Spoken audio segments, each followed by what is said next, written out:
Hey everyone, before I dive into this story, let me tell you something that still shakes me to my core. For 15 years, I poured my heart into a marriage I thought was built on love, trust, and shared dreams. I cooked dinners, planned surprises, and held onto every promise we made, believing we were unbreakable. Then, one night, at the dinner meant to celebrate our milestone, I saw the truth in a way that shattered my world. What happened next wasn't about revenge or rage. It was about finding my strength, about reminding myself and everyone else that I'm worth more than betrayal. Stick with me, because this story is raw, real, and will hit you right in the heart. And before we start, drop a comment to let me know where you're watching from, and don't forget to hit that subscribe button. This one's going to stay with you. My name is Emily Carter. I'm 38, a graphic designer living in Savannah, Georgia, in a charming bungalow with a front porch swing and a garden full of magnolias that bloom like bursts of hope every summer. I'm not the loud, center stage type. I find joy in quiet moments, like sketching in my studio or hosting book club with my friends. But if there's one thing that's always defined me, it's my belief in love.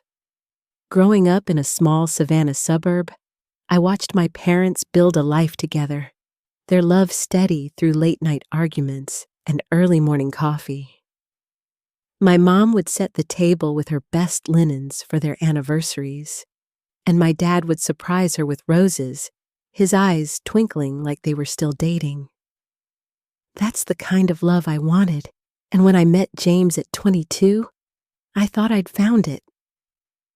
James was everything I dreamed of, charming, ambitious, with a laugh that could light up a room.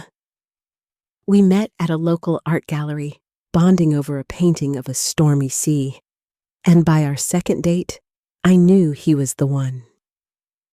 We married a year later, on a warm June evening, promising to love each other through every storm. For 15 years, we built a life, buying our bungalow, traveling to Paris for our 5th anniversary, dreaming of kids we'd have someday. Every year, we celebrated our anniversary at the Old Pink House, Savannah's fanciest restaurant, where we'd toast with champagne and renew our vows in whispers.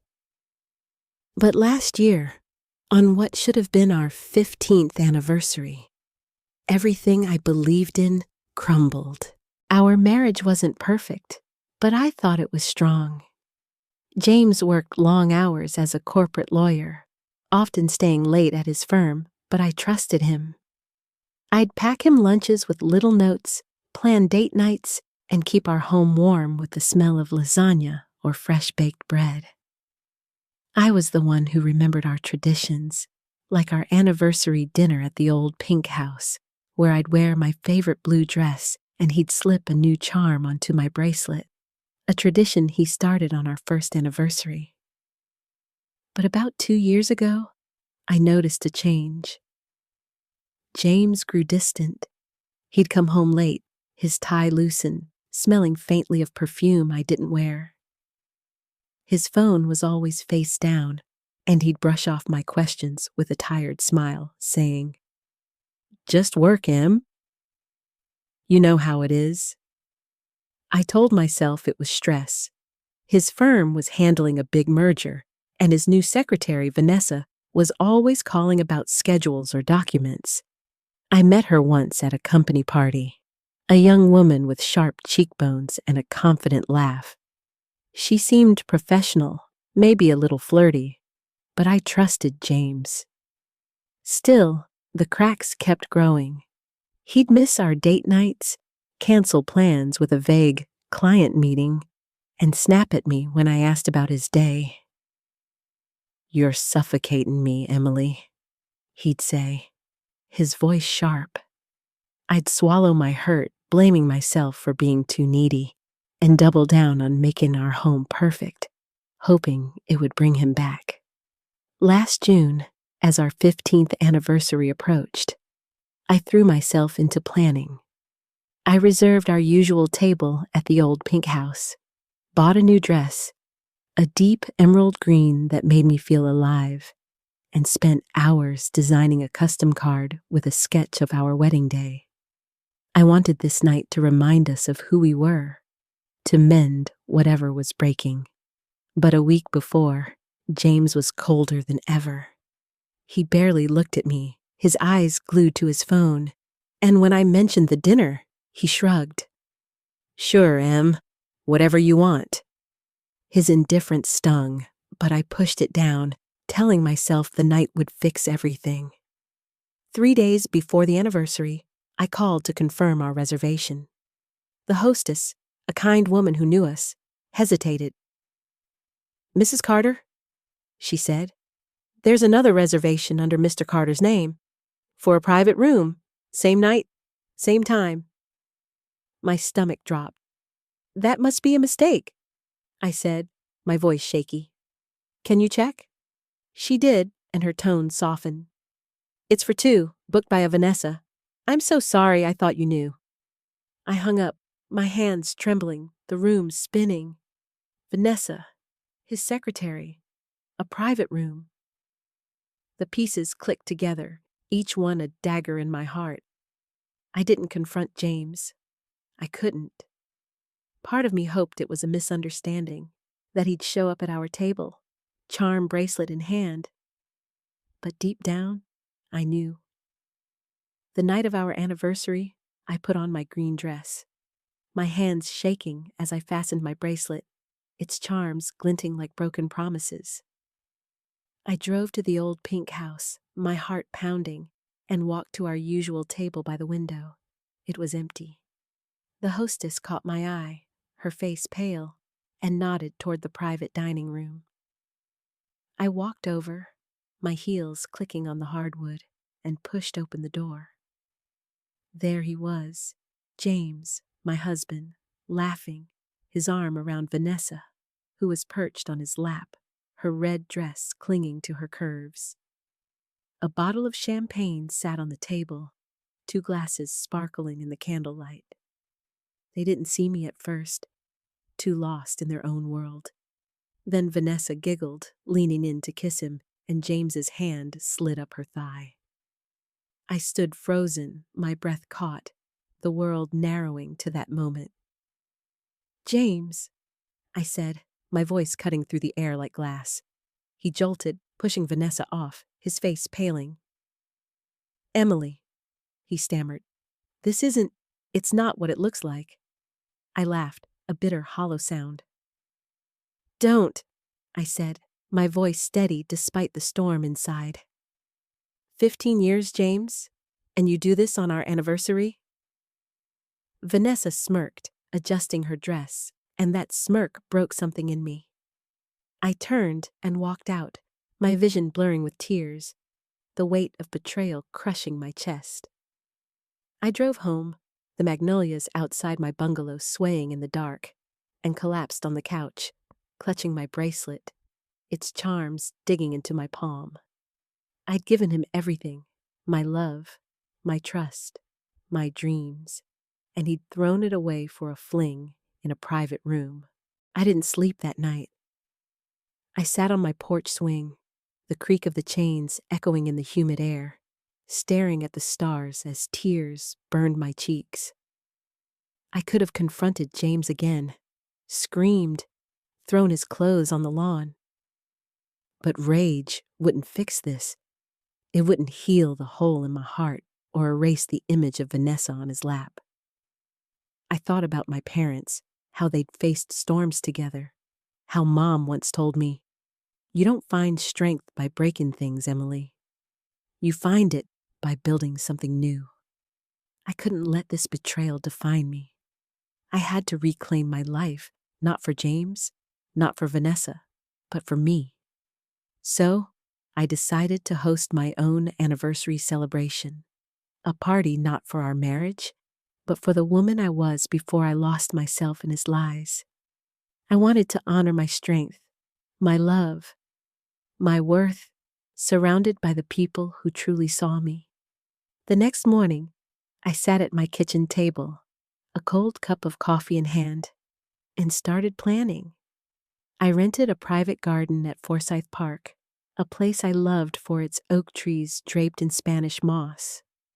I made a list: shrimp and grits, peach cobbler, iced tea with mint, and a playlist of my favorite songs: Aretha Franklin, Etta James, music that made me feel alive.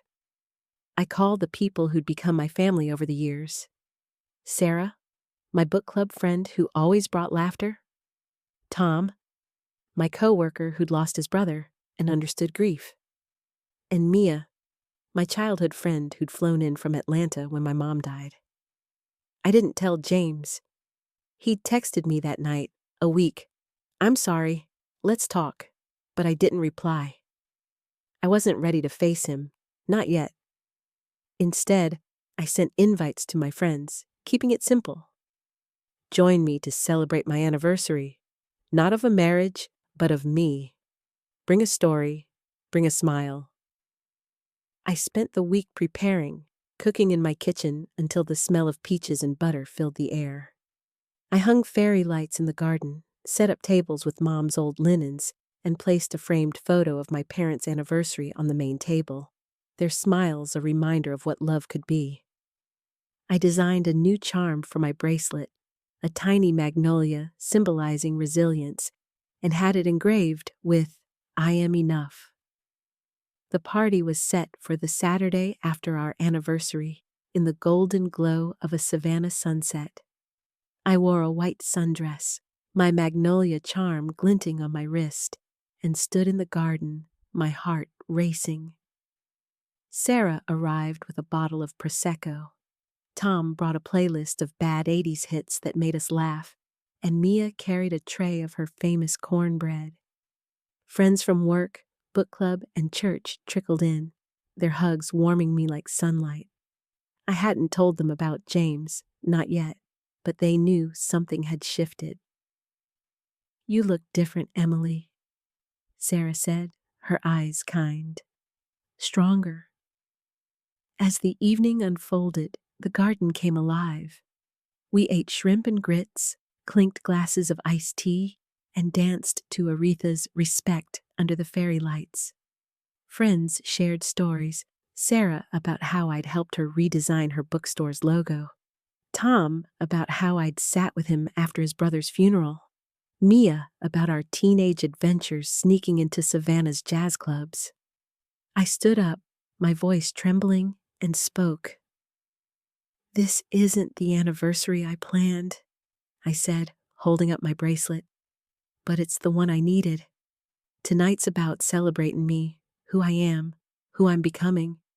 Thank you for being here." The crowd cheered, and I felt a weight lift, like I was shedding years of doubt. Then I saw him.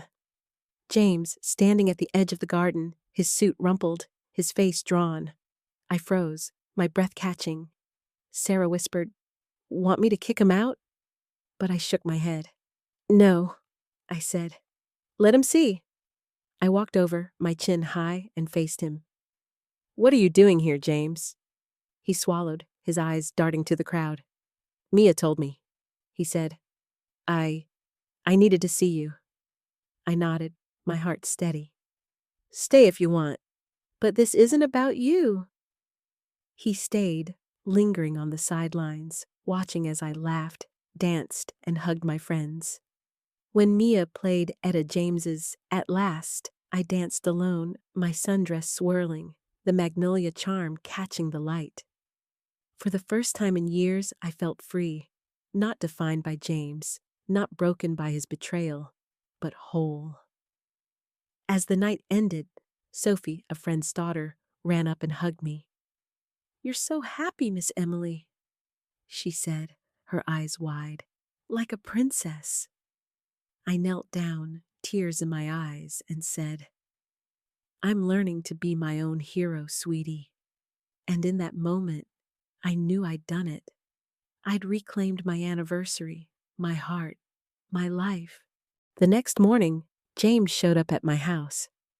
I was in the kitchen, cleaning up leftover cobbler, the smell of coffee grounding me. He stood on the porch, his hands in his pockets, looking smaller than I'd ever seen him. "Can we talk?" he asked, his voice low. I nodded, letting him in, but I kept my distance, my magnolia charm a quiet anchor on my wrist. "Emily," he started, "I'm so sorry. What you saw, it was a mistake. Vanessa, it didn't mean anything." I laughed, sharp and cold. "A mistake?" I said, my voice steady. "James, you booked a private room on our anniversary. You let her sit on your lap while I stood there, in the dress I wore for you. That's not a mistake. That's a choice." He flinched, his eyes red. "I was stressed," he said. "Work, the merger, I got lost. But I love you, Em. I want to fix this." I crossed my arms, the weight of his words heavy, but not enough to sway me. "You don't get it, James," I said. "For years, I made myself small to keep you happy. I ignored the late nights, the perfume, the lies, because I loved you. But love isn't enough when it's one-sided. I deserve more." He stared at me, his jaw tight. "So what?"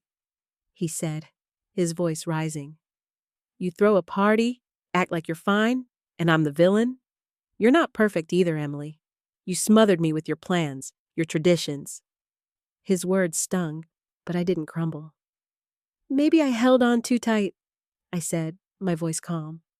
"But I was holding on to us. You let go first." I paused, looking at the photo of my parents on the counter, their smiles steady. "I saw you last night," I continued. "You saw me happy, surrounded by people who love me. That's who I am now. Not your wife who waits, who forgives, who shrinks. If you want to fix this, it starts with you." He sat down, his head in his hands. "I don't know how," he whispered. "I messed up, Em. I don't want to lose you." For the first time, I saw him. Not the man who'd betrayed me, but the one I'd loved, flawed and scared. I softened, but not enough to let him back in. "Then figure it out," I said. "Get help. Be honest. But I'm not waiting anymore. I'm living my life." He nodded, tears in his eyes, and left without another word. The door closed, and I stood in my kitchen, the silence heavy, but not suffocating. For the first time, I felt like I could breathe. The weeks after the party were a new beginning. James moved out, renting an apartment downtown while we figured out what came next. He started therapy, sending me texts about his progress, but I kept my distance, focusing on me. I joined a local art class, sketching magnolias and stormy seas, rediscovering the artist I'd buried under years of being Mrs. Carter. My friends rallied around me. Sarah hosted a girls' night, Tom brought me coffee at work, and Mia flew in for a weekend where we laughed until our sides hurt. One evening, Sarah handed me a card from her daughter, Sophie, with a drawing of me in a crown. "You're my hero, Miss Emily," it read. I cried, pinning it to my fridge, a reminder of the love I'd built. My book club threw a new beginnings party where we toasted to resilience with Prosecco and peach cobbler. Even my neighbors, who'd heard whispers of the scandal, left flowers on my porch, their notes saying, "You're stronger than you know." 3 months later, James asked to meet. We sat at a coffee shop, the smell of espresso sharp in the air. He looked different, tired, but clearer, like he was seeing himself for the first time. "I ended things with Vanessa," he said. "I'm working on myself, Em. I know I hurt you, and I'll spend my life making it right if you'll let me." I studied him, my magnolia charm cool against my wrist. "I don't know if we can go back," I said honestly. "But I'm open to trying, slowly, honestly. No more lies." He nodded, his eyes soft. "That's more than I deserve," he said. "Thank you." We started small, coffee dates, therapy sessions, rebuilding trust brick by brick. It wasn't the fairy tale I'd once dreamed of, but it was real, messy, and ours. One night, we cooked dinner together in my kitchen, the smell of lasagna filling the air, and laughed for the first time in months. It wasn't a promise of forever, but it was a start. That anniversary, that betrayal, changed me. It broke my heart, but it also woke me up. I learned that love isn't just about giving, it's about knowing your worth, about building a life that shines even when someone tries to dim it. I stood up for myself, not to destroy James, but to save Emily, the woman who dances to Etta James, who sketches magnolias, who loves fiercely and deserves the same in return. As I sit here now, looking at my parents' photo, their smiles steady, I feel them whispering, "You're enough, Emily. You always were." This story isn't just mine. It's for anyone who's been betrayed, who's felt their world crumble, but chose to rise, to rebuild. Share your story in the comments. How did you find your strength after a heartbreak? Your voice matters. Thank you for listening, and I hope to see you in the next story.